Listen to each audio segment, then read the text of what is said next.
I am joined by Peter Oppenheimer, Goldman Sachs' chief global strategist. And it was Peter who, on January the 29th, put out a note saying that a correction in the markets was long overdue. You called this correction. What was behind that thinking? And has your view changed at all, given what we've seen in the markets, how it's played out in the last 3 or 4 days? Thanks, Tom, and thank you for having us here today. I would say that what we were really flagging in that note is that you had a combination of factors that meant a correction was quite likely. First of all, you'd seen the longest period since 1930 without a correction of at least 5% in the US, the longest period in the global market, the MSCI World, since it started in 1970 without a correction of that magnitude. We'd also seen the strongest start of the year up until this correction started in any year in the last 30 years, despite the fact that bond yields were actually rising. And most of the sentiment indicators that we look at, our own bull-bear index, our GS risk appetite index, all of these were really at record highs. So we felt there was a good chance of a correction. But I should emphasize that our anticipation was that there would be a correction within a structural bull market. And that's still the view that we have. And what we've seen today in terms of equities picking up, gaining a little bit, is this suggesting to you that indeed what we saw was a correction, we're not heading into a bear market, but you could see further corrections down the line in 2018, particularly as volatility comes back to the surface? A good point. I think that it was important for volatility to re-establish itself because the markets were getting carried away, I think, with what has been, as we described, a very Goldilocks environment, at least in the last year, where global growth was accelerating, expectations were being beat in terms of growth. It was very synchronized, but we had very, very low and stable bond yields and extremely loose financial conditions. Bear in mind, until this correction, US financial conditions on our measures were looser than they've been at any point since the financial crisis. So that was really contributing to this melt-up with very low volatility. And I think having some volatility coming back into the market and having valuations coming back to a more appropriate level is quite a healthy thing. But I think the markets are still a little bit vulnerable to a slowdown in the growth momentum, if we see that in coming months, and any further rise in term premium in the bond markets. But what it has done is it's presented some buying opportunities, right? Certainly Where are those? Well, first of all, I should say in aggregate, we still like equities. You know, our forecasts are for equity markets across the world to rise through to the end of this year at a lower pace, a slower pace than we've seen up until this correction, and a slower pace than we saw last year. The best return forecasts that we have are outside of the US, predominantly in emerging markets and across Asia, but we also like Europe as well. And I think we're certainly getting some very interesting value opportunities arising within all markets. I think we will see, a decent recovery. What I would say, though, is that we do expect to see the momentum of growth globally slowing a bit in coming months and some rise in interest rates. In the case of the US in particular, we would expect policy rates to still rise more than the market is pricing. And that combination, I think, should slow returns. But we certainly don't think this is the start of a sustained bear market, mainly because we still believe that the global economic cycle will continue to remain reasonably robust. And therefore, this is more of a shakeout in a secular bull trend. So possibly reposition out of the US into EM, potentially a little bit into Europe as well. Where are the opportunities in EM on a sector-by-sector basis? Well, I think generally cyclical sectors look attractive to us because we've got this strong global growth and it should certainly help those areas of the market.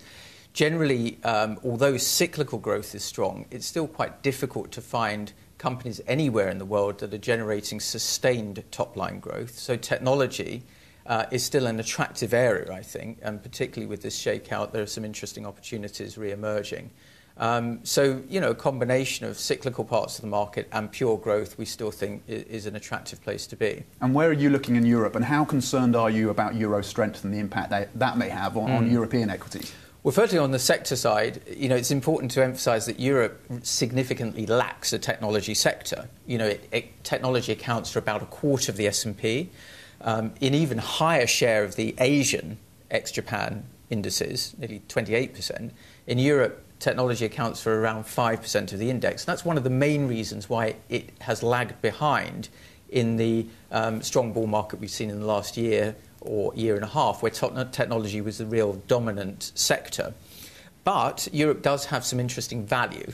It's got quite a high weight in things like financials, in oil and resources, and in utilities. These are sectors which have really lagged behind because they've faced major structural problems in the last several years, cutting dividends, for example. And we think we're at an inflection point where these sectors are still relatively cheap, high dividend yields, 4 to 5%, and you're starting to see some dividend growth. So that's an interesting area to look at in Europe, we think. How much of a potential drag is more expensive credit? If these rates do tick up, Goldman obviously forecasting for this year, for next year, if we go above that or if we're in line with that, because that's above consensus, how much of a drag is that potentially on the corporates?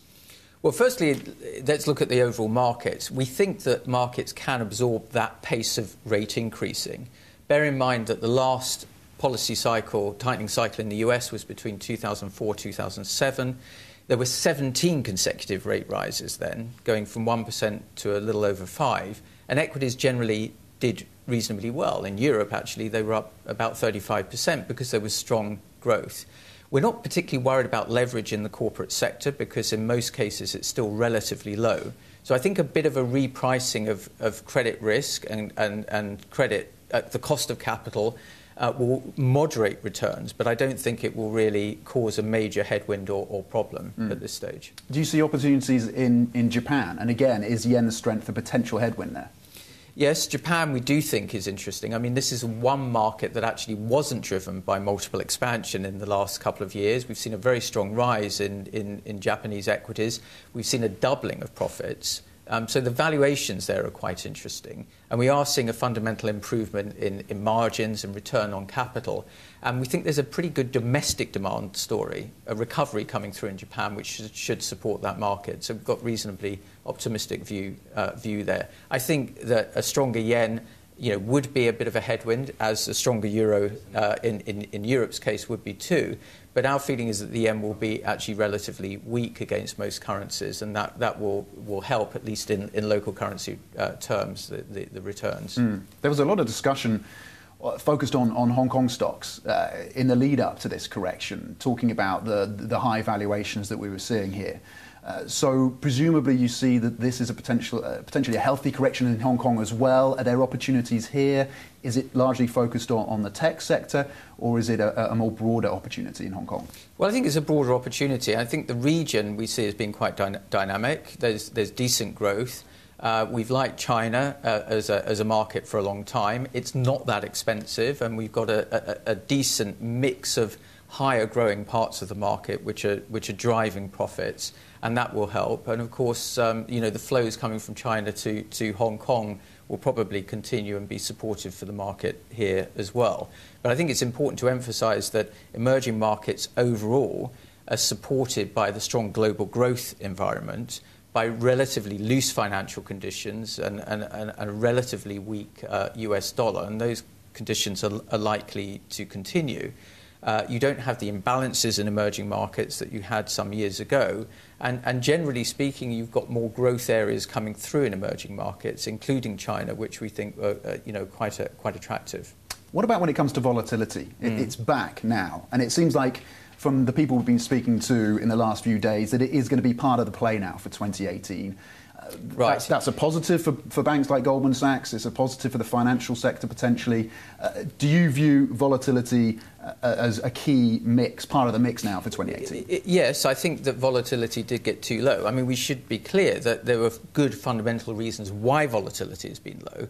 If you look at macro volatility, so the 5-year rolling volatility in GDP and unemployment, inflation, that's at almost record lows if you go back a century or more. And essentially that's keeping financial volatility low.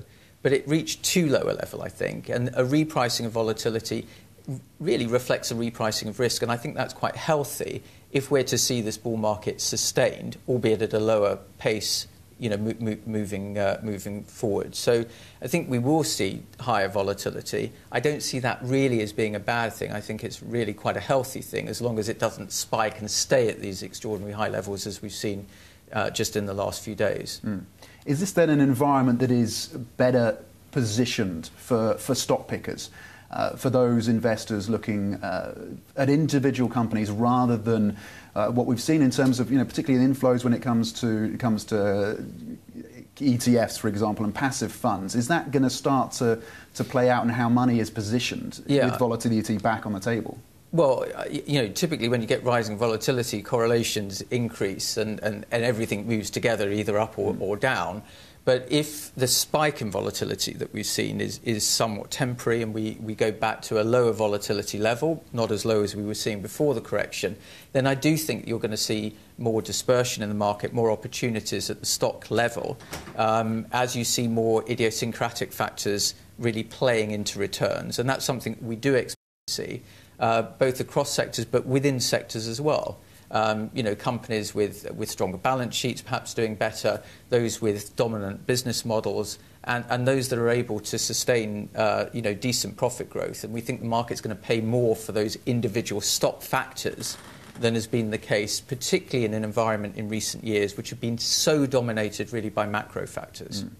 What are some of the stocks that you may be cautious about going forward? You painted a relatively bullish picture and you've given us some ideas on sectors and regions. Are there areas when it comes to a sector-by-sector basis that you think are potentially more at risk? Yeah, I think sticking with sectors here, and themes, one of the things that has done very well generally over a long period of time now are defensive sectors, which have benefited hugely from a sustained period of falling inflation expectations and bond yields.